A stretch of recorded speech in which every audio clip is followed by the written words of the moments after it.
Good afternoon, folks. This is your host, James, aka Jim Lettuce. This is the official Temporary Space podcast. On this show, we only care about two things, technology and entertainment, and how these two industries affect each other. You can download the latest episode of the podcast on our SoundCloud or check out the archive on Mixcloud and our official network channel on YouTube. Just go to TemporarySpace.net.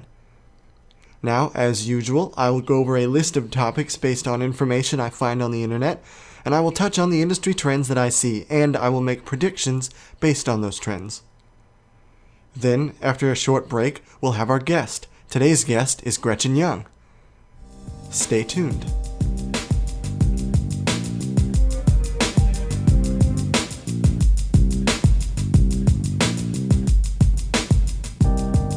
Alright, let's get started. Now, first things first, I touched on a trend last 2 weeks ago, last episode anyways, and I need to mention that I was wrong. I was totally wrong.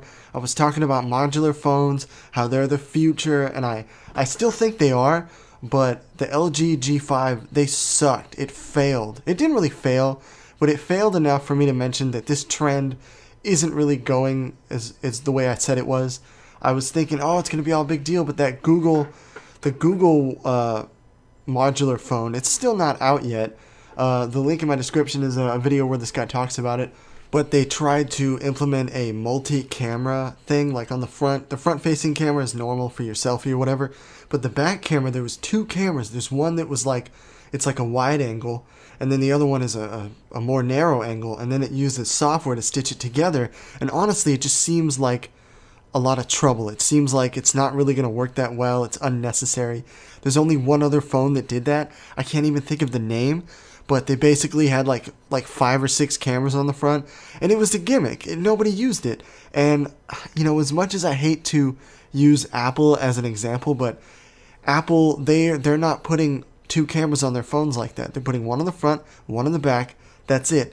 And, I let it be known I'm not a big fan of Apple, but a lot of times they do set the tone for trends, and I think the new iPhone 7 did not have it, and if the iPhone 7 had put that on there, I think it might have been a trend that would have caught on. But like I said, Google is slacking off, the LG failed, and now Apple's like, fuck it, we're gonna do what we always did, and it's fucking working. Alright, next trend. It's not really a trend. The other thing I want to talk about is, now this isn't a news show. I don't want it to be a news show. There's plenty of news shows you can get on YouTube. But I feel like it's important for me to mention Crunchyroll is starting a new streaming service called VRV. Kind of like VR, but with another V on it. And it's kind of based, it's geared towards nerds, quote unquote. So they're going to have names like Rooster Teeth are involved. They're the people that do, I think they started Red vs. Blue, that Halo online web series thing. Oh, here we go. Rooster Teeth, CISO, Nerdist. I've heard of Nerdist. Sundry Alpha? What is this shit? Alright, well, that's some weird stuff I haven't heard of. But basically, Crunchyroll is starting a new streaming arm of their streaming empire. Crunchyroll is doing it right. They're basically Netflix for anime. So if you're into anime, check it out, I guess. I like the idea of Crunchyroll, but I don't want to pay. And I think it's like a model where you either have ads or you pay. Honestly, it's still pretty easy to steal anime, so I'm going to do it. But I'll watch anime that's on Netflix, so maybe that's brand loyalty. I don't know. But it's very important to mention that Crunchyroll is starting a new streaming thing. They invested $20 million. Wow. That's a lot. Anyways, we'll see how that goes. I think it's going to work. I don't know if they really need like a whole separate thing just for nerd culture. I feel like it's all one pot, so why not just have like an extra channel on your website? But whatever. I'm just some guy. So, alright, that's all for that trend. Let's move on to a new one. The next trend on my list is binge watching is the new goal. Now, binge watching is not a new thing. It's been a thing for a while, for like 5 years now, ever since Netflix, House of Cards and all that shit. But I think binge watching is the new quote-unquote official goal for Netflix and other streaming services.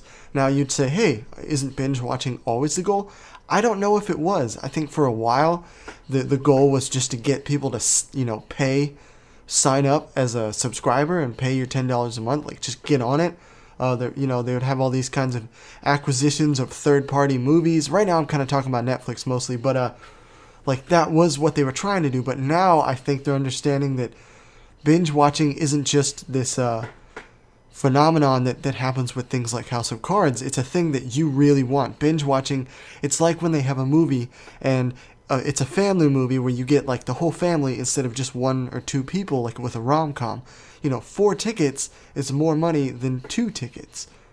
But also, I think binge watching, it only works for certain types of shows, these newer shows where, like House of Cards, it's like a movie that kind of just keeps going. It's a movie that you watch it an hour at a time, then you wait, a year and you watch another hour. Or what they usually release it seasons, so 12 hours. But the point is, it's not a movie where it's 2 hours and done, but it's not an old show like a serial. Recently on my other podcast, we started talking about Star Trek, so I got into watching the old Star Trek because I had never actually watched it before. But it's good, but you can't really binge watch it because they're serials. It's like each episode is not necessarily connected to the first one. Same world, same people, but sometimes the episodes carry over, but most of the time it's a brand new adventure. And that doesn't work for binge watching because you start to really see the matrix and you really start to see the seams and the patterns. And now this happens with shows like House of Cards, but it's just easier with those. You don't notice it as much because it's almost meant to be binge watched. So I think that's all I got for binge watching. Furthermore, in this article it says the types of shows that people binge watch the most, surprise, is thrillers, horror, and sci-fi. Now I just mentioned sci-fi. I think that's a given for sci-fi. Horror, that sounds about right. This is usually like I can't think of the name now, American Horror Story. Thrillers, I guess, but I mean, is that like Friday the 13th? Is that a thriller, or does that categorize more as a horror? I don't know. But alright, that's it for that trend. Alright, now, I forgot to mention this earlier, but this episode is basically the E3 episode. It's mostly E3. These topics I just covered, that's it. The rest of the episode is going to be about E3. Now, this podcast is about technology and entertainment. In my opinion, video games are the epitome of that. The video game industry, like just video games, that is what this podcast should really be about. It's video games. Now, it's not always going to be video games, but E3 just happened, and that's the most prominent technology, entertainment thing event that's going on right now. I mean, sure, Apple had their whatever press thing, but who cares about Apple?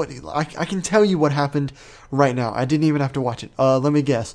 There's a new OS coming out, and there's a new iPhone, and that's about it. Cool. All right. Done. So, video games, right? Now, let's talk about the first trend. Let's see if I can do this all in one take. Xbox. I think I might go through each one. I'm just gonna wing it. Okay, Xbox. Let's talk about Xbox. Xbox, they fucked up. Now, Xbox is Microsoft, so I'll refer to it as Microsoft from now on. Microsoft royally fucked up the last E3. They fucked up so bad. Or maybe it was a few E3s. Whenever, I think of E3 as the last time they brought out a console. Like, this generation of Xbox One and the Xbone, they fucked up so bad. They were like, look, it's a home media center, blah, blah, blah, which they were, in fact, right about. It just, the way they did it was wrong, because now they're totally doing it. But they won so hard this time, mostly because they didn't fuck up. Because they fucked up so bad the last few years, all they really had to do was not shit their pants, and they would have done amazing. But that's not what they did. They fucking hit it out of the park. First of all, they introduced the Xbox One S, which was like, holy shit. The Xbox One, the Xbone, that's not the best name. I mean, they had to restart the number. They had to start at 1. They couldn't have Xbox 3 when there's a PlayStation 4, but that's how they did it. And calling it the Xbox One S is so perfect. I mean, it makes you think of the iPhone S, it makes you think of Apple, the sleek, the blah blah blah. Even though this is Microsoft, they're sworn enemies. It's crazy how they did it so well. They were like, "Welcome, this is Xbox One S." Oh, and it's like 40% smaller. Oh, and they finally put the power brick inside. If you don't know what a power brick is, it's literally a brick. It's the size of a brick, and it's attached to the wire. Laptops have them, but they're not that big. They finally figured out how to put it inside the machine, and the machine itself is smaller. Apparently, it's about the size of a PlayStation 4. That's cool. Honestly, the fact that there's a power brick in it, that's winning enough. So, first off, they hit it out of the park just by doing that. If they didn't even mention the Scorpio, they would have fucking brought the house down anyways. But I think it was still pretty good that they at least mentioned the Scorpio, like, hey, by the way, blah. But yeah, that's the Xbox S. And then, like, the way they presented the Scorpio was even better. It wasn't like the PlayStation where there's all these rumors and they haven't confirmed it. They just came out like, yeah, we're making it, and it's going to be the greatest shit you've ever seen. Deal with it. That's it. And they had this stylized, computer animated thing of this, like, motherboard GPU thing floating in the air, and it must be the whatever new motherboard processor bullshit they have for it. But it was just so, God, they did it so fucking well. And, they didn't have any problems. Nothing lagged. The screen didn't freeze or anything. They were just like, boom, there it is. Here's the Slim. That's basically what the S is. It's the Slim. But also, this is also winning because PlayStation isn't making a Slim. They're going right to the Neo. So, it's just crazy. Xbox did so well. Like, PlayStation, Sony should be worried. They better have their shit together with VR and the Neo. Because if they don't, everyone's going to get Xbox. Because the other reason Xbox or Microsoft didn't do so well the last few years is because they have like 0 exclusives. Now, kids, if you're trying to make a game console, exclusives are where it's at. That is how you sell consoles. Exclusives. Alright? And up until now, there were no exclusives on Xbox. There are no good ones anyways. But now they finally have Halo. Which, that's debatable whether that's a hit or not. But they've got Gears of War coming, and there's a few other titles I can't think of. But I guess the trend, what I'm trying to say is that E3, like, Microsoft did so fucking well. I'm just blown away by how well their presentation was. Also, they got rid of the Kinect thing. There's no plug for it. You can get an adapter, but who the fuck needs the Kinect? Am I right? Alright, that's all for that trend. I might mention Xbox a little more, but let's go to the next one. Alright, this next trend is wrapped up in the whole Sony presentation at E3. Here's the trend, though. I've noticed that platformers are making a comeback. Now, this is very interesting. As a millennial, I grew up in the 90s with games like Crash Bandicoot, and games like Skull Monkeys and shit. And those, Mario, obviously, that's a platformer. Platformers where you jump on stuff, jump puzzles and whatnot, and they're making a comeback. They did the Ratchet and Clank reboot. Now, the Ratchet and Clank reboot itself didn't really... It was kind of a sequel / reboot, which is basically what everything is, unless it's a quote-unquote remaster. But I think it influenced the Crash. I mean, people were trying to get the Crash to get remade. Some guy was making like a fan version of it in the Unreal Engine. But I think with Ratchet and Clank doing so well, I mean, it did well. It didn't blow everyone away, but it was good enough where people bought it and it was a financial success. So whoever's in charge is like, oh, fuck it, let's bring back Crash. Everyone wants it. We might as well. So they're bringing back like 3 Crash games. There's a remaster, one of them's a remake, and there's a reboot, and there's some other game. Maybe it's a mobile game. I don't know the exact details. I don't want to sit here and watch the whole YouTube video again.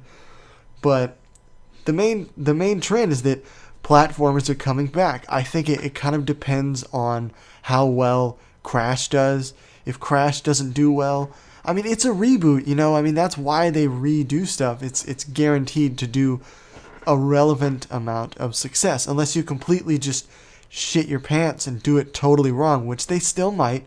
But I think it's very interesting. I think we're probably going to see more Prince of Persia type games. I think just more jump puzzle platformer type games are going to start coming out, especially if the Crash reboot does well. I personally am kind of excited about Crash, but as a millennial, I've learned that nostalgia is best left in the past. You try to replay it, it's not that good. A reboot is a good way to do it, but we'll see. Furthermore, I'd also want to mention, this isn't really part of the trend, but there's a new Spider-Man game coming out, and Sony, if they're smart, they'll utilize this. Obviously, they're going to. It's one of the biggest properties they have, but they still own the property to make Spider-Man. Marvel does not own it. The way they have Spider-Man in the new Avengers whatever movie is because they made a deal, and everyone's making shitloads of money, but for a while, because Marvel was they almost went bankrupt or something like 10 years ago or 15, so they actually sold off all their rights to stuff, specifically X-Men and Spider-Man, and that's why those are made. I think X-Men is Fox and Spider-Man is Sony. But anyways, I think the new Spider-Man game will be cool. Like other things, if it doesn't fuck up, they're going to model it more like the licensed Spider-Man games that were made after the Tobey Maguire ones. Now, kids, the newest Spider-Man is a reboot. Before that, about 10, 15 years ago, they did... Wow, that's a long time ago. But they had a guy named Tobey Maguire who was Spider-Man, and they made see, what they do is they'll make games, right? But then they make a big movie, and so then they'll have like a movie, quote, movie licensed version of it. And the first one they did, it was just called Spider-Man, based off the movie, the Tobey Maguire one. That one was the shit, and a lot of people hated it because you shot webs into the air. They didn't actually attach to buildings. Then in the second one they fixed it, but the second one was not as good. The first one, all the interior levels were so cool. Anyways, that's all. I think that's all for this trend. Basically, platformers are coming back. We'll see how Crash does. Alright, next. Alright, there's another trend. This one's really, I'm interested in talking about this one. Dark Souls. Let's talk about Dark Souls. Dark Souls is a game, I'm pretty sure it's a PlayStation exclusive, but now it's on PC as well. It's definitely not on Xbox. But Dark Souls, it started out, I think it was Demon Souls, then Demon Souls 2, then it morphed into Dark Souls. Then they had this kind of spin-off called Bloodborne, and they just had Dark Souls 3. Now, the trend I want to say is, I guess, that this, like, Dark Souls is, even if it's not, it's been super successful, but they have heavily influenced this new generation and the next generation of games. It's crazy. So I couldn't help but notice in all these highlight reels for E3 and just lately in general, everything looks like Dark Souls. Now, Dark Souls is kind of like an RPG. It's like melee combat. You fight these big, they're not necessarily always big, but you tend to fight these giant monsters, and it's a melee battle, and you gotta dodge, and you're dodging on a 3D plane. And all the new games, a lot of them look like that, especially, what was it, Final Fantasy, that's a big one. It just seems like every new game, you're fighting melee with this big, giant monster, and it's on a 3D plane. Obviously, games are in 3D, but I just think it's really interesting how they all look very similar. You're fighting this big enemy, and he swings, and then you dodge it. I don't know what to make of this. I don't know if this is good or bad. On the one hand, it's good because I like RPGs. I like the way the combat is in that game. But I don't know if it's bad because I'm starting to think all the games are going to look the same. It's kind of like how, because of Skyrim, everything kind of became open world for a while, especially games like The Witcher. Oh, furthermore, The Witcher even looks like it. The Witcher follows this trend where there's these big ogre type things attacking you, even if it's multiple enemies. I mean, I was playing Fallout 4 the other day, and I couldn't help but notice that looked like Dark Souls as well. I was fighting with a sword, fighting this big ogre behemoth. I think it's called a behemoth. It's a big fucking monster. It's like 10 feet tall, and it's attacking me. And, what does this mean? What's the company that makes it? I think they're called From Software. That's literally the name, From Software. I think it's one word. They did something right. People are caught. Like, if you make something good enough that people copy, that, in my opinion, is winning. I mean, you can look at movies like The Matrix and say, oh, that's a bullshit movie. They've made other movies like that, blah, blah, blah. But do you know how many fucking movies spoofed The Matrix? I mean, people still do that whole, where he leans back and you dodge the bullets. People still do that in movies now. It's crazy. You can talk shit till the end of days, but that movie was so successful that people are copying it. So maybe the Dark Souls franchise, maybe that's what it is. Maybe they just made something so good, so well, that really taps into gamers and whatnot, that everyone's doing it. So I think it's good because I like that type of game, but for the industry as a whole, I think it's not that good. It's probably bad. It's just, I mean, if I had done this podcast a while ago, I would have said the same thing. That this open world trend is kind of lame. All the games are kind of looking the same. And, it's an ebb and flow. It's a back and forth with trends like this. It basically means we'll have a lot of games that do that for a while, but then there will be a reaction to it, and you'll have a game that's completely different and out there and opposite of that on purpose, and it will do really well. And then the whole cycle starts over, and you'll get games that are imitating that new variation, which is an antithesis to the original thesis. So we'll see what happens. I think it's interesting.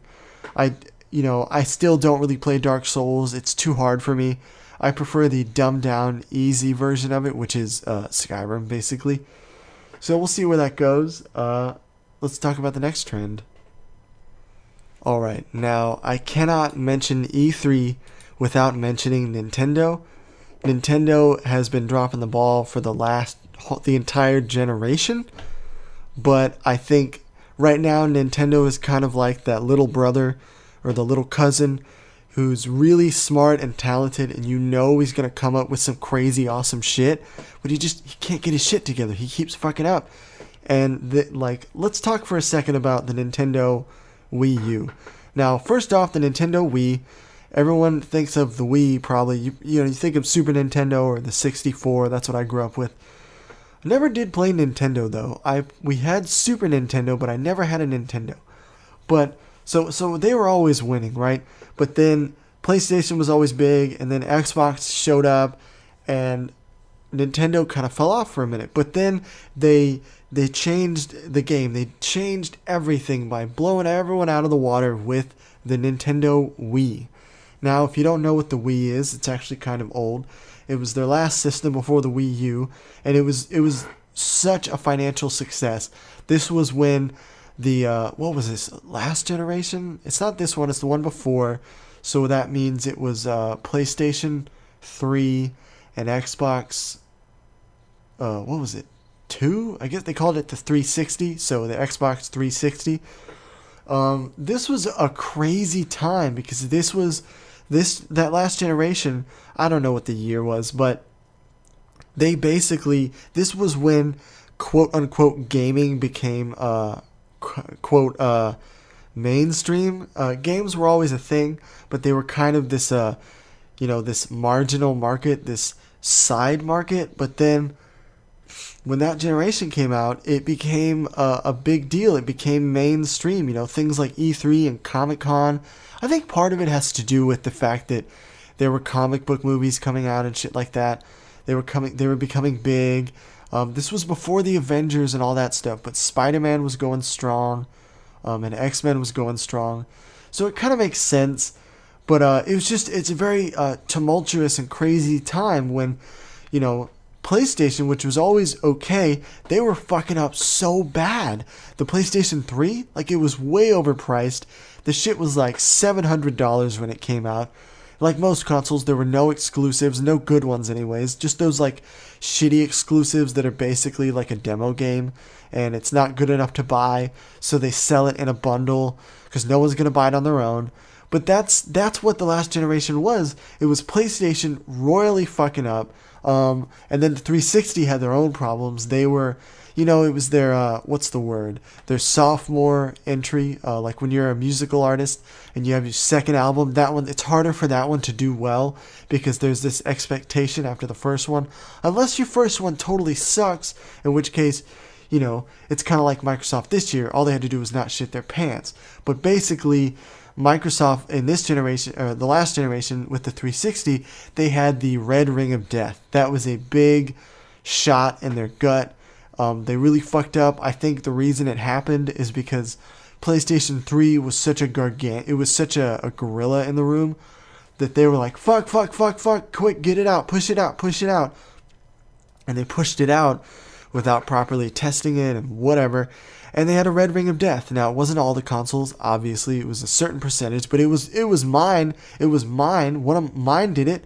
I was so mad. I was playing BioShock. If you ever heard of BioShock, it's probably one of the best games in the last 10 years. I'm not talking about that new BioShock. Not BioShock 2, nobody cared about that. Or the new BioShock. I didn't even like it that much. But the first one, that shit was the shit. And I was playing it, and I was on the final boss. Literally fighting in the midst of battle with the big final boss. And, like most games, you gotta hit them a certain amount of times and they're dead. And then it's like, oh man, 2 more hits. I was on like the last hit. Swear to God. 1 more hit, I would have beat the entire fucking game. And I got a red ring of death. And, God, that made me... I was originally a PlayStation Sony fanboy. Still am now. But I went away from them and went to Microsoft, went to Xbox. Because Xbox One, or the original Xbox, was so good. Halo and all that. And then this red ring of death, it burned me. It scarred me. I was so upset. It made me go back to PlayStation. Because what happened was, of course, it's their problem. The Microsoft said, we fucked up. Here, send it to us. We'll fix it for free. But when I sent it, it took them forever to fix it. And I had to argue with the Indian guy on the other side of the phone who made me do a bunch of bullshit ass troubleshooting. You have to do that, but come on, man. You pay $400 for a machine, it should fucking work, and I shouldn't have to go through any trouble to fix it. I shouldn't have to talk to someone and have to send it. God, it was like I had to go through all the troubleshooting. Then they sent me this cardboard coffin, which I thought it looked like. It looked like a coffin for my Xbox 360. Then I had to package it up. I had to pay for shipping and handling, which is also bullshit. And then it took forever. Now, this is right when Halo 3, I guess. It was one of the new Halos came out right after I had sent my Xbox away. So I couldn't play it. I was probably the biggest Halo fan you've ever met. I was known for liking it and being really good at it. And so when it came out, I was sitting at home with my thumb up my ass with no Xbox 360. And everyone was calling me on the phone, hitting me up on Facebook and MySpace. See, back then, MySpace was the thing. People were saying, hey, did you play the new Halo? And I was like, fuck you, no. Fucking bullshit. It's like lost in the mail. Like it took way long to fix it. Everyone else I ever talked to, when they got their Xbox fixed from the Red Ring of Death, they got their shit in like 2 weeks. I didn't even get any kind of answer back. I was emailing them and, trying to customer service, blah, blah, blah. It took them like, I can't remember now. I always embellish it, but it was a good like 3 months. It was not a week or two. It was not a month. It was not 2. It was 3 months. And God, I was just so mad that everyone else, they got theirs really fast. And then after waiting that long, I also had to track it down. They kept, I wasn't home one time when they delivered it, so then I had to track it down and drive like 30 minutes to like the hub where it was just sitting there and like they had forgotten about it. Like, God, man, I was so mad. So that whole thing made me hate Microsoft, right? But I'm trying to paint a picture for you is that PlayStation was fucking up, Xbox was really fucking up, and Nintendo, they took a completely different approach. Because like I said, the gaming had become mainstream. Everyone was like, whoa, amazing graphics, blah. And this was a big generation leap from last generation and this generation of gaming isn't that impressive. But that generation, like before that, games were not that good looking. It was a huge jump. So that's where PlayStation and Xbox were doing. They were going for like the yo, it's amazing, bro, that kind of thing. And Nintendo, they were relying on their fun, easy to pick up reputation of on the Game Boy and all that handheld. That's a whole nother story. but they were relying on that. And what they did was they went, all right, we're going to go mainstream. We're going to go all the way mainstream. And they went for the casual gamer. They tried to get everyone in the family to play the game, and it worked like a fucking charm. The Wii outsold the PlayStation and the Xbox for like 3 years. And like, I'm pretty sure the Xbox and the PlayStation, they didn't even make that much money. They never made a profit or anything. I mean, they made profit, but they didn't make their money back for like a few years. But the Wii was just, you couldn't even get one. I remember I had to like call the GameStops every day when they open, and it took me like a week or 2 or 3 to actually find one that they had, and it was available for purchase, and it wasn't some bullshit like display one. And so the reason I'm saying all this is I want you to understand how crazy good the Wii U was, how amazing they had done. And the generation after that, which is last generation, or I guess it's this generation, I don't know, the Wii, like Nintendo, they're not releasing their console at the same time as the PlayStation and Xbox, which is kind of smart. They've realized that they can't necessarily compete. I mean, they can compete, obviously, it's Nintendo, but it's easier for them to go through a side door than it is to fucking go through the front door and fight all the troops. And so they fucked up by what they did was they had the Wii U. And the Wii U was, God, it wasn't as big of a blunder as say, maybe the 360 was, but maybe it was. I don't know. It was probably a bigger blunder. They fucked up. You're probably thinking, the Wii U, what is that? Exactly. It came out after the Wii, but they didn't even promote it. Nobody even fucking knew it was out. I remember reading some random magazine. Who the fuck reads magazines anymore? I read it in a magazine. The new Nintendo console, and I was like, whoa, what the fuck? Nintendo has a new console? Why didn't they announce this or whatever? And so one of the reasons it failed is because they didn't promote it. They were just like, oh, by the way, new console. And they didn't tell anyone. And it had the same fucking name as the Wii. They called it the Wii U. And of course, now that we're having the PlayStation Neo and the Xbox Scorpio, clearly Nintendo had it right. Instead of trying to come up with a whole new bullshit, they'll just add a little extra suffix at the end. But it was ahead of its time. It failed. People were like, what the fuck? Is it a Wii? Why is it called the Wii U? Is it some kind of bullshit Wii, like a newer version? And then they had that weird iPad controller thing. And now I think using a tablet as a controller is not necessarily a bad idea. But the way it looked like some shitty like kid's toy version of an iPad. Like it looked like some kind of shit that you would get from like a McDonald's Happy Meal. And those two things, I think they fucked it up. And they didn't have any exclusives. That, like I said, consoles need exclusives. Super Smash Brothers is one of their biggest ones. It hadn't come out yet. It came out like a year or two ago. It was okay. Apparently, Smash Brothers Melee is the best. I guess that was my favorite one too. I tried to play the new one. It was just so crazy. There was too many people on screen. I felt like it just wasn't fun anymore. It didn't feel like Smash. But anyways, the Wii U fucked up. And another game that the people have been waiting for like 10 years now was the new Zelda. And that's what I'm talking about. This is the E3 episode. They finally showed more gameplay of their new Zelda. Up until now, we've had whispers, teaser trailers, tiny clips, but there was no gameplay. There was no let's play with a developer saying, here it is. We finally got that. And it was okay. Honestly, it looks a little dated. It looks like a GameCube game, if you ask me. But it's interesting. This is what happened with the last Zelda. What was it called? Twilight Princess? It took so long that by the time, they developed it for the GameCube, but it took so long to come out that the Wii was out by then. So they just released it on GameCube and Wii, and it ran really good on the Wii because it was a GameCube game. I think that's what happened this time. They were developing it for the Wii U, and they're finally about to finish, and there's going to be the NX? That's where it's going to be. And so it's going to come out on the Wii U and the NX. And I just want to comment on how out of date it looked. It was all cel shaded like Wind Waker.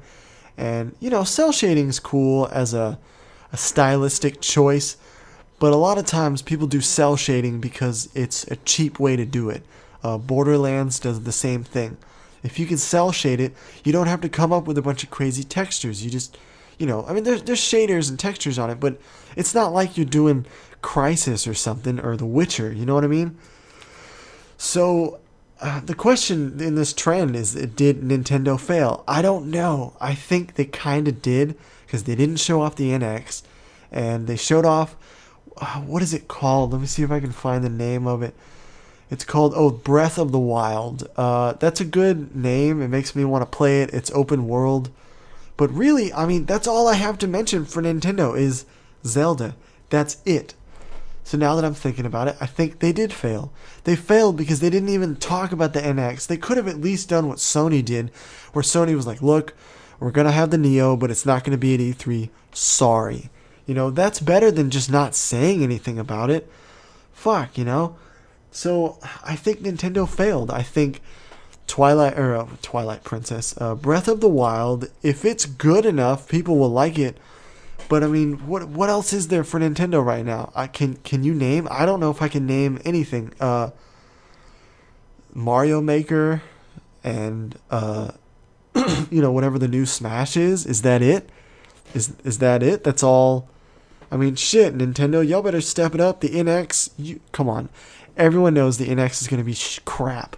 And this new Zelda, I guess what I'm trying to say is that Nintendo failed. And they failed so much the last generation, all they had to do was not shit their pants, but apparently, I guess they kind of shit their pants. Huh. Alright, well that's all for Nintendo. I think that's all for E3. There's one more. I'm gonna talk about whether E3 is relevant. That's the final question. But before that, I want to talk about the next trend, which is photorealistic CG movies. This is a trend. I'm calling it now. This isn't a new thing. They've been doing this for years and years. They had like that weird Polar Express. You think of Shrek. But I'm talking about photorealistic. I'm not talking about that weird, uncanny valley. I'm talking about photorealistic, and not necessarily with humans. The two main movies I'm talking about here are the Warcraft movie and the Final Fantasy movie. Now, this is kind of a dividing topic. There's a lot of people that they hate CG with a passion. They say, "Oh, it's not like old practical effects. It's not as good." Blah blah blah. They're talking about that bullshit on the Sci-Fi Channel. Nowadays, CG movies are the shit. I've always felt this way. I've always loved it. I like when what's that zoo one? The one that's got Madagascar. I even that was stylized, but it was still good. I just really like when they have The Adventures of Tintin. That was a good one. That one was so good. It looked like they had filmed on real locations, and the only thing CG was the dog and the boy. But they're getting fucking good at this shit. Even maybe about 10 years ago, the other Final Fantasy movie, not The Spirits Within, but the other one, it was called Advent Children. It was so good. The materials in there, they're getting good at skin and hair. I'll talk about that in a second. But they are so good at materials with CG now. Like any material, wood, plastic, especially metal, they can do it so well. Oh, and grass. They do it so well, and the sky, that you can't tell if it's real anymore. Like, as a millennial, I watch it and go, okay, I know that wood is fake. I know that sky is fake. I know that grass is not real. But honestly, I cannot tell the difference anymore. Especially materials like leather. Oh man, it's so good. And this is on a movie 10 years ago. The newest Final Fantasy movie coming out, it looks so fucking crazy. I love all CG movies. And it looks, I think, between this and the Warcraft movie, like people are going to start doing this more and more. It's not this side market. It's not this specialized thing like Final Fantasy. Like Warcraft was a big movie. I think it was financially successful. I'm pretty sure the critics did not like it. But the game, the gamers loved it, and I wasn't really into Warcraft. I'm not into, Warcraft is originally I think it's like a real-time strategy. I am not good at strategy. I'm a tactical player. So that means planning ahead. I can't do it. So I was never really into that. In college, I played the beta testing for World of Warcraft. Now that shit's old too. That's about 10 years old. I played that for a minute, but then I was like, it's not as good as Oblivion or Skyrim or Morrowind. It was Morrowind back then. So I couldn't get into it, but people loved it. The gamers really loved it. So I guess as someone who sort of played it, I can see that. I'm going into it as someone who just loves CG. Like that's why I'm waiting for it to come out. I don't really go to the theater anymore, but that's the trend. Is that I think there's going to be a lot more photorealistic CG movies, and they're going to get so crazy good that people just can't tell the difference. I mean, really, the hardest part is hair, skin, and lips. And if you see the new Warcraft movie, the hair, shit, like they invented, who did it? ILM, Industrial Light and Magic. They did Star Wars and stuff like that, among others. But Star Wars is when they started. There's some behind the scenes on YouTube where they talk about how they made an entirely new software just to do the hair. Now they also did this with Weta. They did Lord of the Rings. There was a bit, this is kind of a marketing thing where they say, "Oh, we created new software."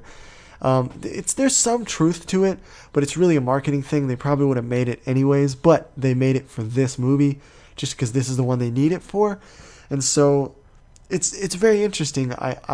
So the hair, they're good on hair. I think maybe another couple movies they'll be good. Skin and lips are the last thing. Now the Final Fantasy movie, the new one coming out, that'll be the deciding factor. We will see. I'll probably talk about it on whatever episode I have when that shit is out.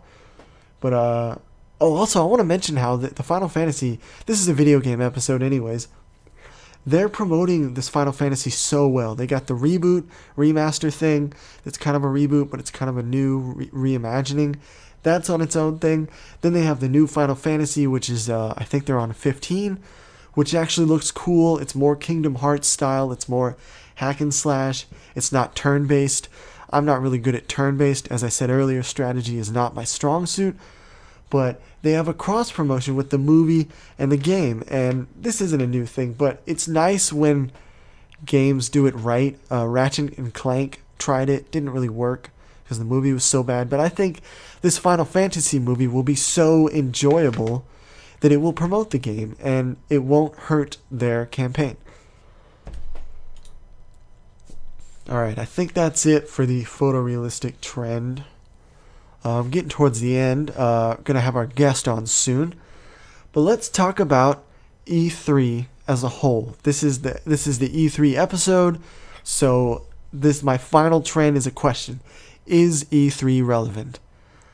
I don't know. I think based on everything I've said, I'm doing a whole podcast about E3, and they're still making significant video game announcements at E3. So maybe the answer is yes. The E3's validity has been called into question for the last few years because it's become increasingly irrelevant. Big companies like Bethesda and EA, they have their own press events. However, on the other hand, big announcements are still being made. I'm sitting here saying how Bethesda has their own press conference, but Bethesda still had a press conference at E3. EA still had a conference. Sony still had a conference. I say E3 is still relevant. They're still announcing new shit. They announced what? New Dishonored? I don't really know. Dishonored seems like I would really like it. I'm into stealth, but I want new technology. I don't like games that are set in the past. I like Grand Theft Auto because there's cars and there's machine guns and all that crazy shit.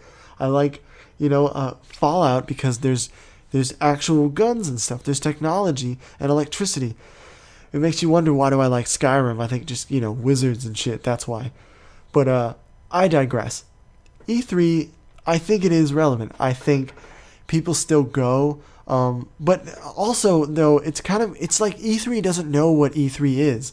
It used to be this closed, walled off industry event where, kids, before YouTube and Facebook and all this shit, E3 was the only place to get video game information. That was the only place there were announcements besides that and Game Informer magazine, which, who reads magazines anymore? But yeah, back in the day, Game Informer and E3, that was the only way. When we wanted cheat codes, we couldn't really look it up on the internet. I mean, you could, but it wasn't the way it is now, like where you just Google it and you get on, Reddit, and it's like, oh, here's like 5 links to whatever I want. Here's a wiki, like a Wikipedia. If you don't know what that is, it's like Wikipedia, but for other shit.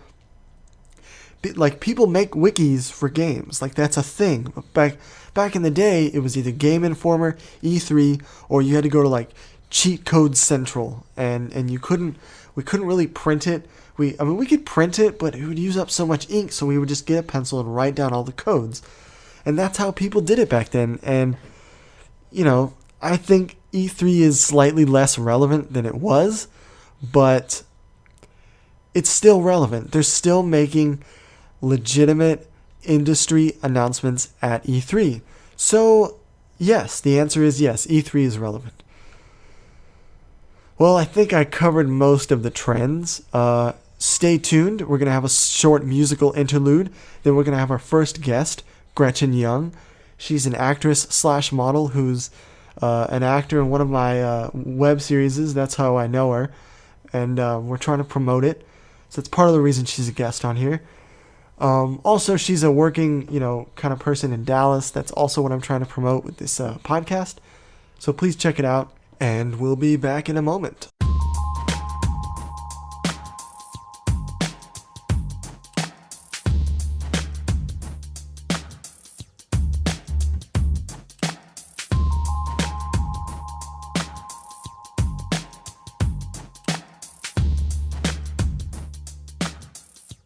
Welcome back, folks. If you're just tuning in, this is the Temporary Space Network official podcast, and now it's time for the guest. Today's guest is Gretchen Young. How's it going? It's going pretty well. How are you doing? I'm okay. It's good to see you. It's good to see you, too. It's been a minute. Yeah, it's been a minute. So, we actually met through Craigslist. I was thinking about that. Right? Yeah, no, you're absolutely right. Yeah, I was trying to remember where, I had done an audition for my web series, Impractical Mind. It wasn't even called that back then. No, it was called Running Wild, and then they made a show called that, and they have more lawyers than us, so... That ended that. Yeah, that ended. But anyways, you responded to a Craigslist audition thing. Yeah, man, and I didn't have an agent then, so... Honestly, that's where I get, 99% of all my auditions and stuff, is Craigslist and stuff like that.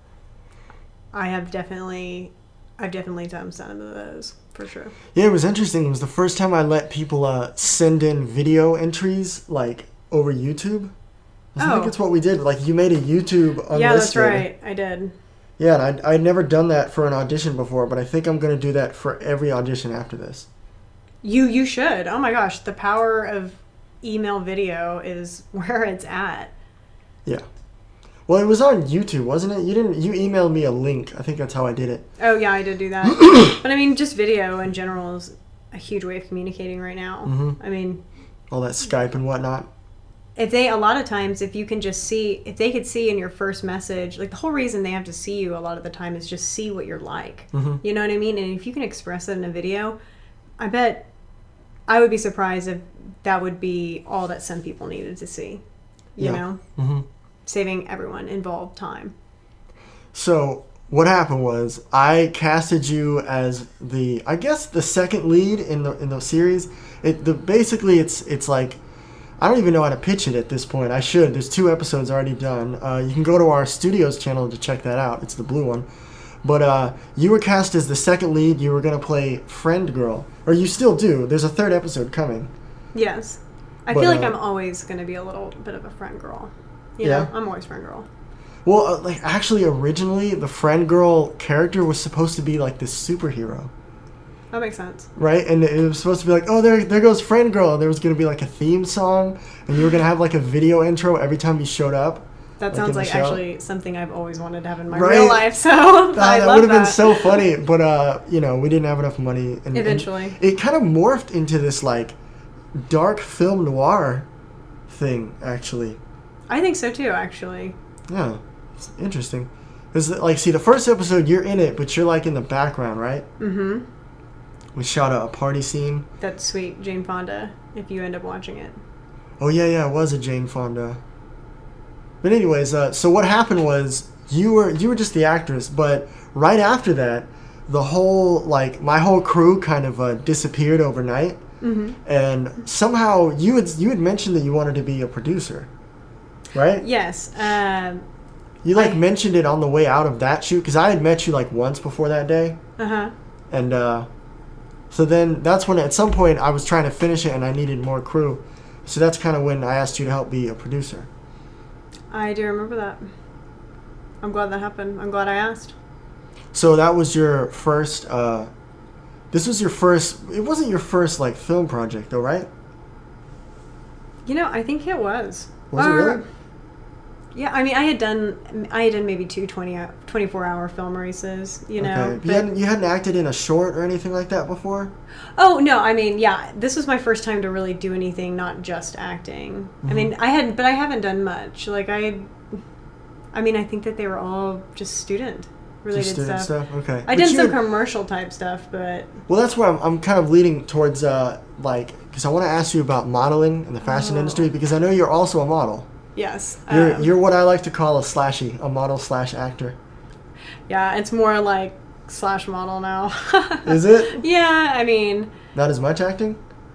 No, I mean, I like acting, but I think that the acting, I'm trying to come into my own with acting, I guess. Uh-huh. It's not, I mean, of course, it's not the easiest thing to do, but, you know, I've been going to acting classes, and they were very helpful. Mm-hmm. I felt like I really got to understand myself more, but... it is not as natural for me as something like improv.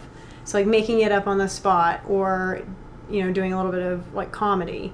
Like that to me is so much more, I don't know if that's telling me that I only play one character or not, but I don't think that's it. I think that that's just more natural. So so commercials and stuff like that, yes, it is available to me and I want to do those things. But the type of stuff I want to do is more stuff that I would probably write. Yeah. Okay. You know, so that takes a little bit of time, or you know, I don't know. So you you don't like memorizing lines and stuff like that? No, I don't mind that at all. I just think it's more fun to do kind of like what we did. Like I feel like we definitely had a skeleton, we definitely had lines, but we definitely improv'd a lot. Yeah, we didn't like we sort of had a script, but we didn't memorize anything. We would kind of go through it and improv and come up with a little beat here and there, and then.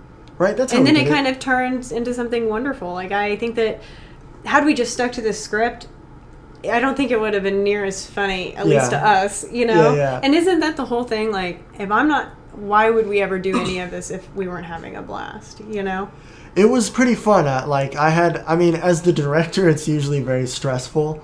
But I had a lot of fun filming the scene in the car. That's still my favorite scenes, too. That was so much fun. You see, episode 2 is technically the quote-unquote your episode, your appearance. Mm-hmm. And like I said before, it kind of morphed into this dark film noir, and you play I guess you're like my ex-partner.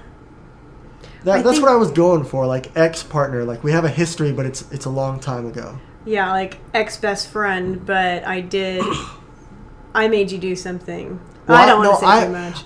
I don't know if we were friends. We might have been friends, but I definitely wrote it like we used to work together. Ooh. Okay. All right. Like in the mafia or something. Yeah. Well. Yeah. Fitting. Yeah. So I had the most fun when we were filming in the car, and that actually was mostly improv. Like we didn't even have much there. All I knew was that, like it's a stakeout, and we're supposed to be eating like takeout food and stuff like that.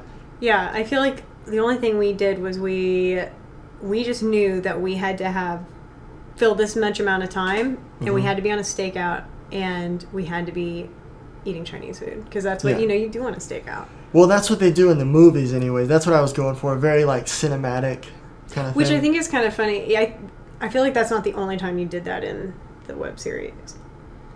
What? Make it kind of cinematic. Like most of it was very corny. I was kind of going for like a Naked Gun, like Three Stooges kind of thing. So I tried to put some of that in there. It didn't really work the way I thought.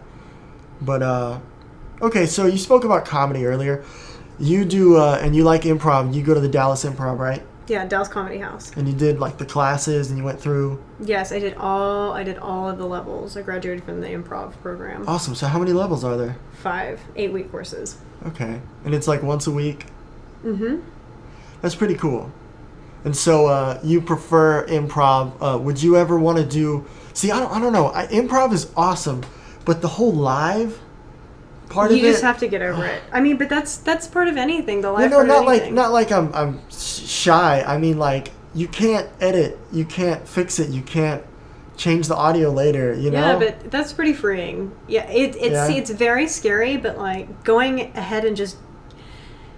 Because you will come up with something. Everyone does. No matter what, everyone's got their moment on the stage. But the key to it is listening. And in order to have that moment, like, you have to achieve all these other things, like being a good listener, being supportive, being like going with the flow. Uh-huh. Like, if you can do all 3 of those things, you're going to have a good scene and you're going to walk off feeling good because you feel good doing that stuff anyway. Yeah.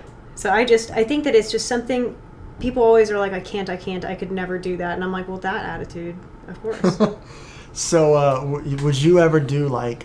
There's a lot of people I've known that they do improv. They make money by, like, you get an improv group and then you do like a corporate events. And they'll hire them. I would love to do a troupe. I really would. But it's hard to be in a troupe. Or it's hard to form one.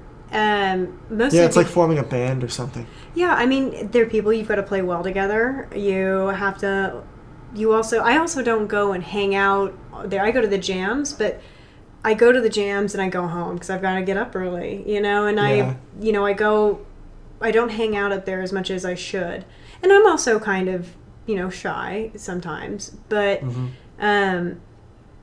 they have this thing there called the Ewing, and you can go, and if you get in this Ewing troupe, you audition for it. And then I got the times mixed up, the last one. But it happens every 2 or 3 months or something. Mm-hmm. And if you get on it, you perform every week. So that's my next... Do they pay you? I don't think so, but you don't do it. But that's like the legit one that you want to get there. I mean, it's just, for me, that is a ticket to, like, that is my ticket to getting experience as part of a regular performing improv troupe. Yeah, I mean, if you can do it on point like that, like... and who knows, like, maybe that'll be the troupe, or, like, regardless, I will grow from the situation, and it's an experience I'll need to get where I want to go. So would you say one of the places you'd like to go would be, like, SNL or something like that? Definitely. Because that's live. Yeah. That's very stressful. I've done, like, seen so many behind the scenes and interviews, like, I would hate doing that, because they have to, like, crunch and work till 4 a.m. like all week, and then on Friday they do like a dress rehearsal with an audience and they record it in case something goes wrong in the live, then they do it live. God, that's like being in a play. Like, fuck that. It sounds wonderful. Well, I mean, it's pretty cool. What they do is you sign on for like 7 seasons at a time, which sounds like a lot. But, I didn't know that. Yeah, that's what all the interviews of former cast members say. You sign on for a 7-season contract, and I guess that's what they do in case somebody blows up.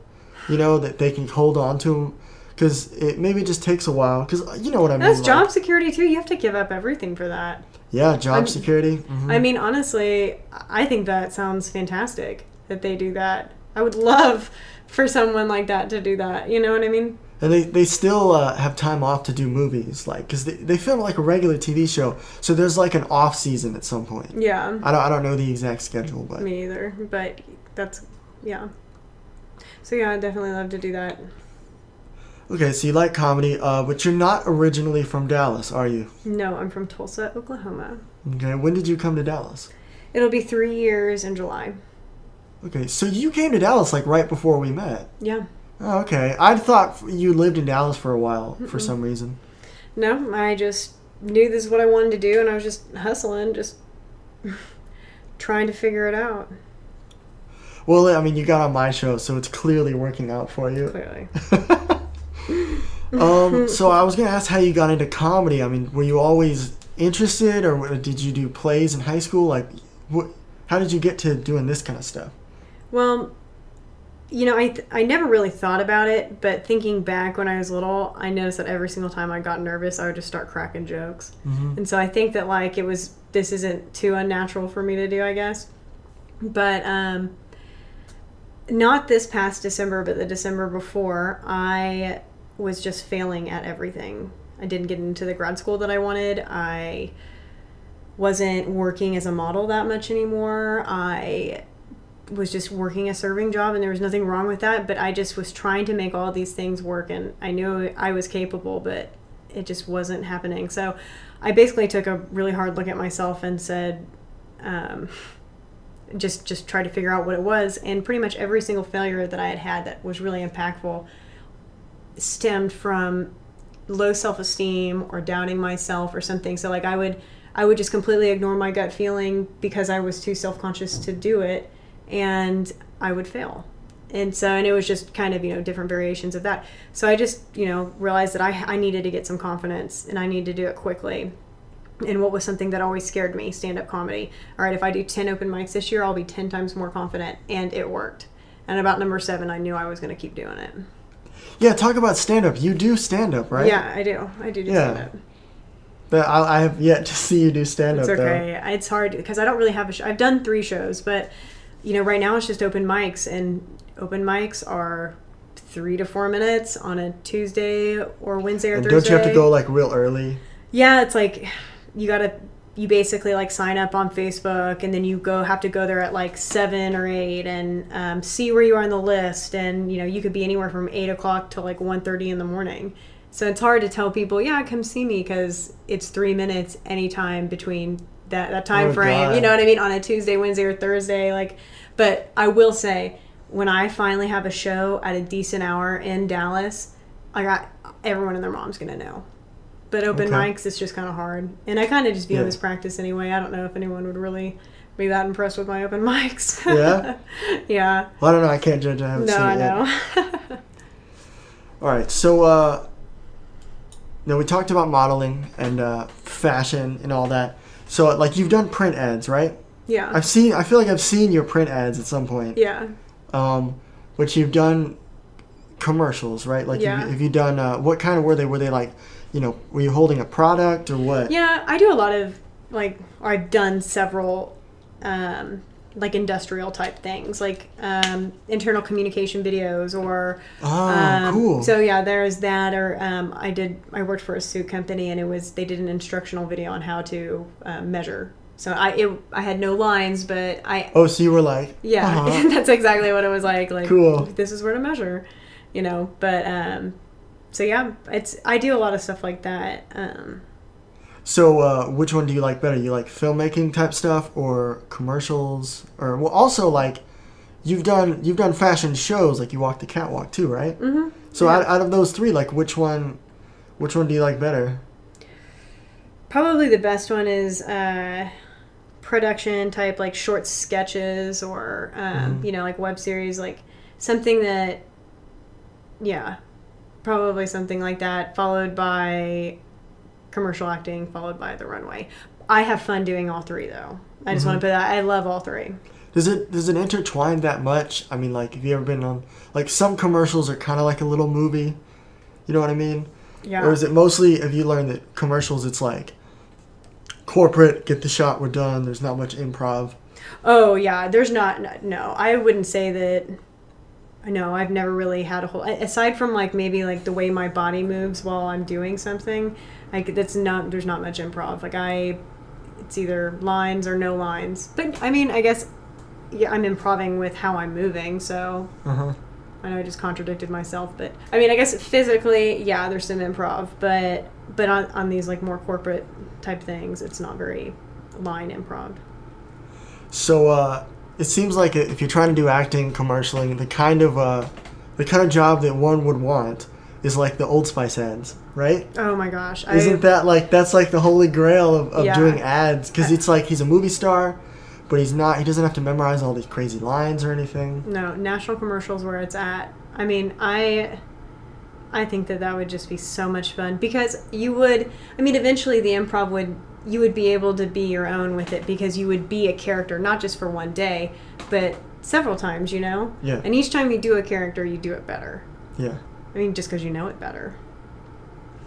So, I want to see, we talk about industry trends a lot on this podcast. So I feel like we should definitely touch on the modeling industry, the fashion industry. I guess modeling is in the fashion industry, right? Yeah. What is the future of it? I mean, has it changed much? I didn't do any research on the history of it, but where do you see it going? Is it changed any in the last few years? Is it going to change, or is it just the same? Well, I mean, of course it's going to change. It's changing all the time, but I'm not super knowledgeable on the whole industry, but I think that you clearly have experience, though. Like, from your experience, has it? I mean, do they do auditions more electronically now? Like, what has changed? I'm just very curious about the industry, and like, you know, are they? They've always had like high fashion, you know, where it's like Kanye West or something, where the clothes are not. Nobody would actually wear them. Okay, I get what you're saying. And then there's like that goes all the way down to like Target. You know what I mean? Yeah. Is it? Do you think when are we gonna get to like Hunger Games where everyone has the crazy fashion? Well, that's always there. There's always like different kinds of fashion. Like you're always gonna have your high fashion, like crazy, super rich. Yeah. Yes. Yes. You gotta be rich to buy that kind of stuff. Well, not all of it, but a lot of it. Yeah. But then there's also commercials. Like, I think that there's more money in commercial than fashion. Runway, I guess. But at the same time, print does very well, too. Does it really? Yeah, print does. I mean, you can make a lot of money with print. It always seems like it would just go on a website I mean, somewhere. I think it is kind of... I would assume that print is slowly fading because nobody really reads anymore. Everything's online. Uh-huh. E-commerce is huge. You can make a ton of money doing that. Yeah. And I've done some of that. Like, that's... In fit modeling, there's also fit modeling. I've recently gotten a great fit model job. Is that like when you try on the clothes and you tell them how it fits? They fit the clothes to you. And that's been great because, you know, I show up, all I gotta do is keep my body right. So it's just like I show up, they don't take my picture. I really enjoy the people I work with, and it's just consistent good work. And that's actually what... Well, that sounds like the dream job right there. You know, I never really knew about it, but it really is. And I'm hoping to do a little bit more of that. I know that Callie and I are thinking about going to New York sometime this year, so I might check out a fit model agency or something there. I don't know. We'll see. Okay, we'll see how it goes. Am I going to see you like on a LA Fitness ad or something? God, in my wildest dreams, probably not. We'll see. See, I want to do the ad for like, I'd want to be the model for like the CPR pamphlet. You know what I mean? Like the ones they put like in the pocket of the seat on the airplane. Is that like, are you saying that you need your first kiss or something that bad? Oh, damn, shots fired. No, I think I'm just weird. Like, I got to be an extra in a Lifetime movie. And they were like, we need someone to be like the guy with the IV, and he's like walking aimlessly in the back. I was like, that's me right there. And I was so pumped about being like that guy. I mean, but that is so cool. I get it. I mean, I would totally do that stuff. It was fun because I was acting like I didn't know what was going on. Honestly, anytime, even if you don't get paid a lot of the time, but anytime you get to act like something you're not, and it's totally acceptable, like that is... You grab that opportunity and you don't let go. And you just give it your all. Like, of course, like you would have felt like an idiot if you didn't get all into it. Yeah, I would have been bummed if I was just like someone sitting somewhere, you know? Mm-hmm. But I think it also kind of taps into that like little kid playtime. You know what I mean? Like, totally. I don't know about you. When I was little, like the floor is lava and all that stuff. Totally. I think most people do that, right? You did that. I think that's like part of some developmental stages. But like when you're doing acting and you have an outfit and stuff, you get to really do that, and theoretically you're getting paid. So when I go to Teresa Bell and take her acting classes, you show up there, you get in costume, you have to associate with a feeling, before. I mean, there's all of this instruction, and all of it is inner work. I mean, the costume just is like the icing, but everything is so intuitive. Like I will tell you that the last 3 years of improv and acting classes has done so much more for me than any years of therapy I've ever gone to. Really? Absolutely. Oh, that's interesting. So I will I'm pretty sure that if my kid's having some like depression or whatever issues, I'm gonna make him take an improv class.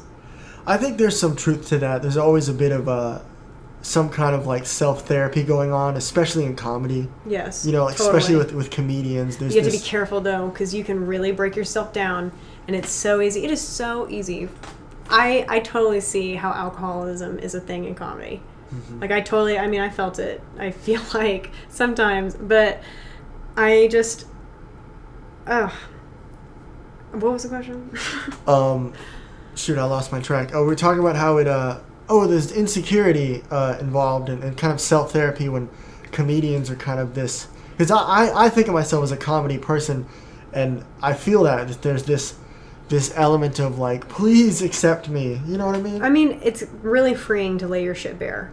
Mm-hmm. You know, like, this is how I am, and laugh, please laugh, because if you don't, that means it's a real issue, you know. And comedy's tough. It's not like it's not as universal as other emotions, like sadness and happiness. They tend to be more universal, but something that you think is funny, it's hard to make if everyone thinks that's funny, you know? A lot of times it divides the audience. Oh, totally. I do not think I've ever had one unanimous laugh. I feel like there's always somebody in there hating. Oh, God. Okay, I got to ask about hecklers. Did you have to deal with that? You know, I've been okay. It's been not too bad for me yet, but it'll be interesting to see how I handle it. You not too bad. Was there an incident? Was there one guy wouldn't shut up or what? No, I think that I think that people will just play along. I get nervous and I try and I'm like, you know what I'm talking about? Like I try and engage the crowd. So the worst thing that they could do is just not say anything, which has happened. Ooh. Oh my gosh. Did you hear crickets? there have been 3 separate times that I've gotten 0 laughs in 4 minutes. Damn, but it felt like 4 hours. You have no idea. But I'll tell you what, I still felt empowered by it, because you do it. Yeah, you were accomplished. You felt you did something, even if it was hard and it didn't work. I got up there. I fucking did it. Mm-hmm. See, that's the hecklers is what stops me, because like my sister does stand up, my brother's done it a little bit, but I don't know what to say to a heckler. Like you have to you gotta zing them back. Like I can't think of my feet. But you don't. That's the thing. Yeah, you can. Well, I can think of my feet if it's comedy, but when I'm trying to like attack someone, it's really hard. That's the thing. Like attacks will come to you. I feel like never try to do it, because it'll be so unnatural. Like your best defense is to listen or just to respond how you normally would. Like so much of my shit is like if someone doesn't like something I say, like I have no problem being like flipping them off or whatever and just kind of continue on with my own thing, or just like completely ignore them in the first place. You don't have to give them anything. Mm-hmm. You know, like you get up on that stage, you have to really give 0 fucks. It's tough for me to give 0 fucks. It's tough for everyone to give 0 fucks. I have yet to have a time where I give 0 fucks, but I'm getting closer. It's cool. It's like lucid dreaming. When you do it, it's awesome. It's like, there have been a couple times where I feel like I've just been like, drop the mic. You know what I mean? Yeah, every time I've given 0 fucks, like, I was winning so hard right after that. Yeah, even if it was just in my mind. Just like, that's all that matters. Yeah. As long as it makes me happy. I think stand-up, it's really, I admire it, because you have to stand there and be funny by yourself.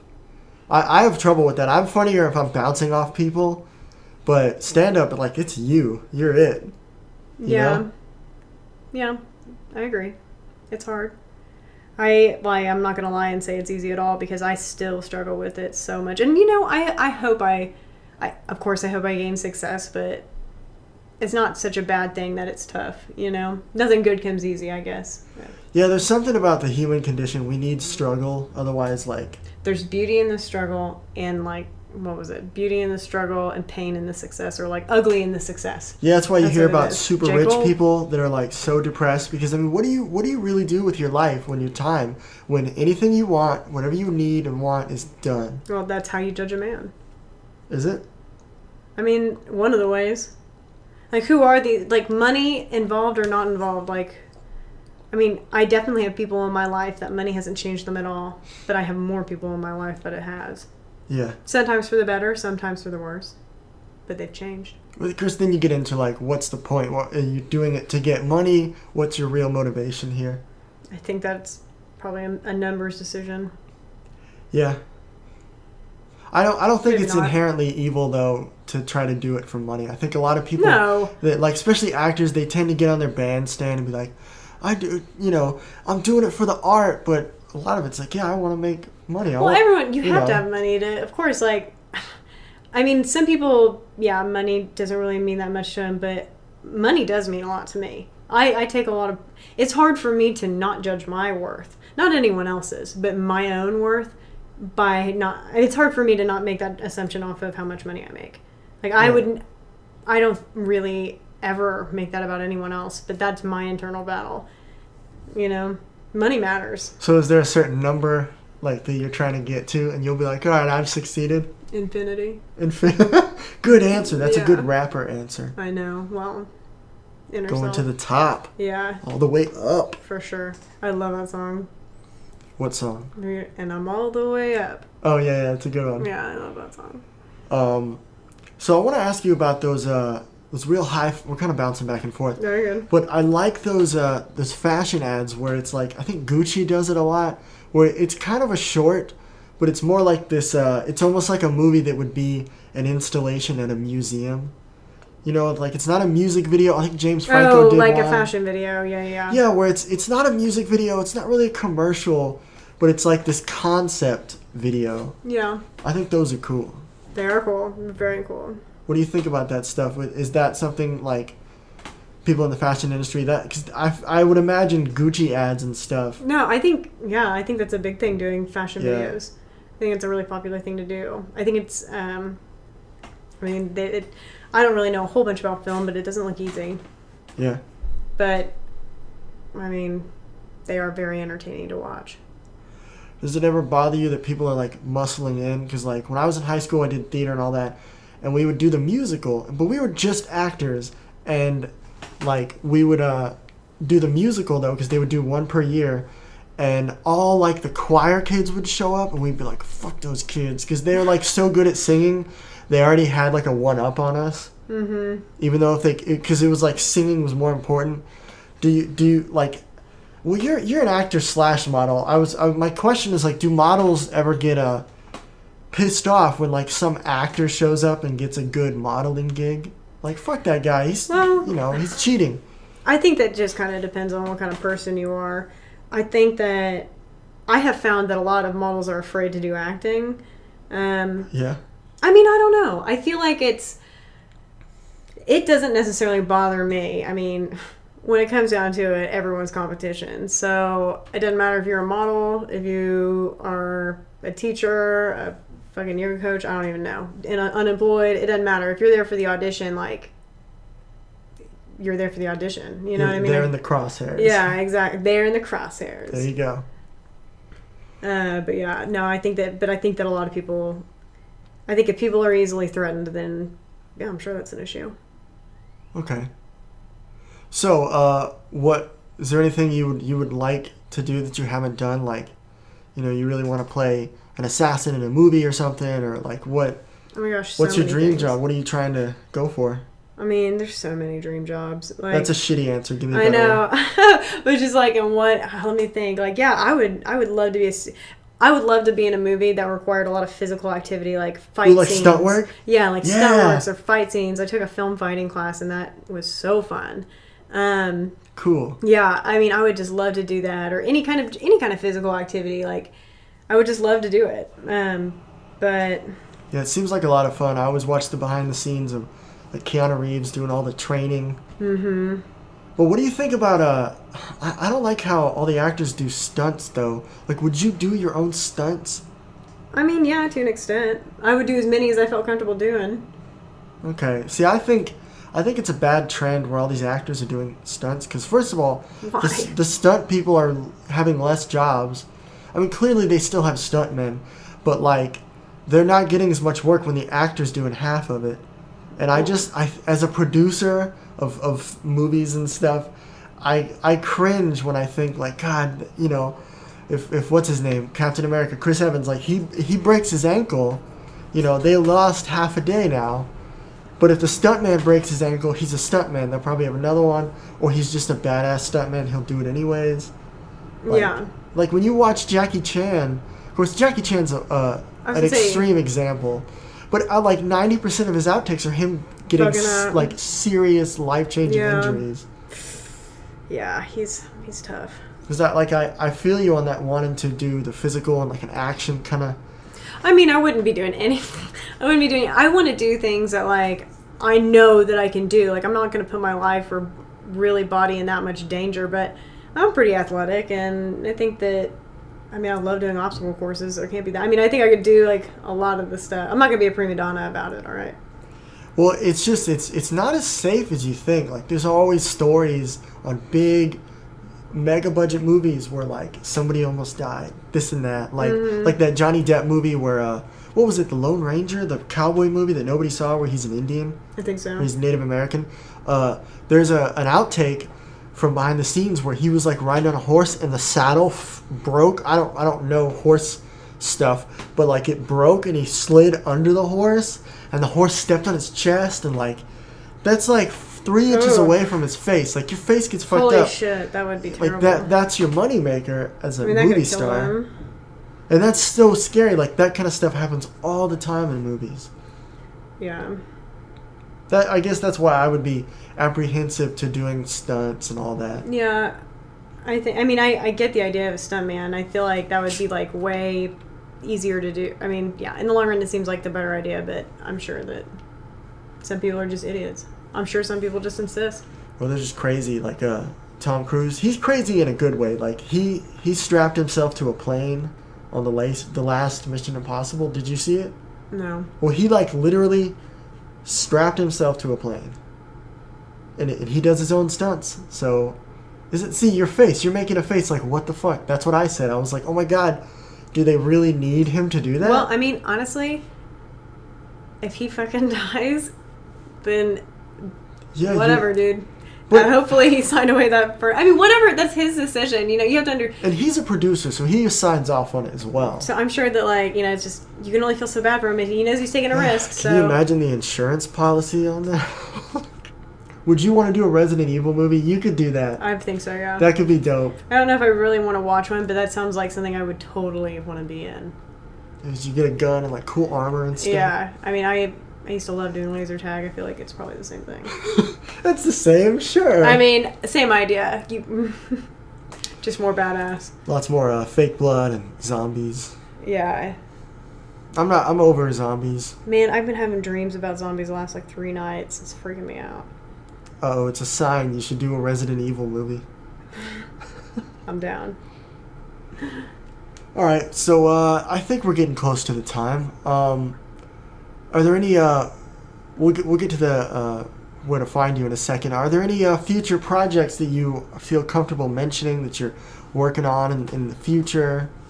Yeah, actually, there's a production team that I've worked with before, just kind of assisting the producer, but they want to do a mini web series. It's going to be a full web series, like 6 to 8 episodes.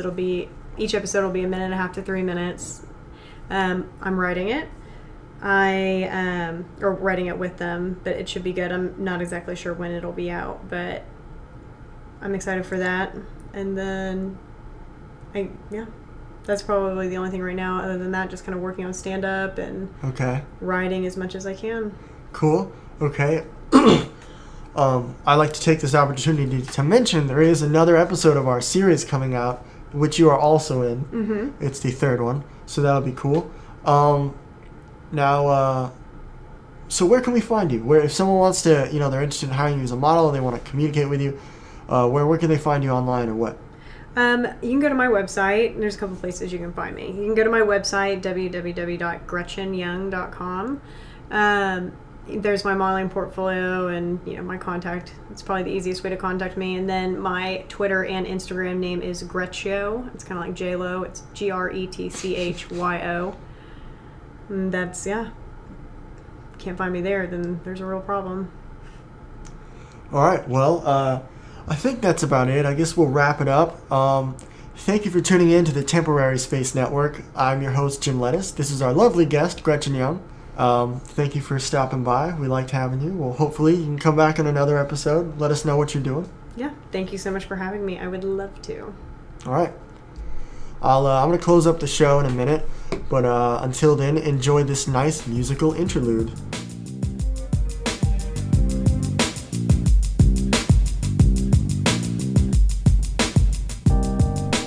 All right, folks, it's the end of the line. I'd like to thank our guest, Gretchen Young. The trends we covered today, in summary, are binge watching is the new goal. Modular phones are not really exactly the future. Xbox cleaned up at E3. Platformers are making a comeback. All games are starting to look like Dark Souls. Photorealistic CG movies are becoming more of a trend. Nintendo sort of failed. And is E3 relevant? Yes. As usual, my links are in the description. If you'd like more information about us, about this network, just go to the website TemporarySpace.net. I'd like to thank you for tuning in to the Temporary Space Network. Subscribe if you like information. That's all, folks.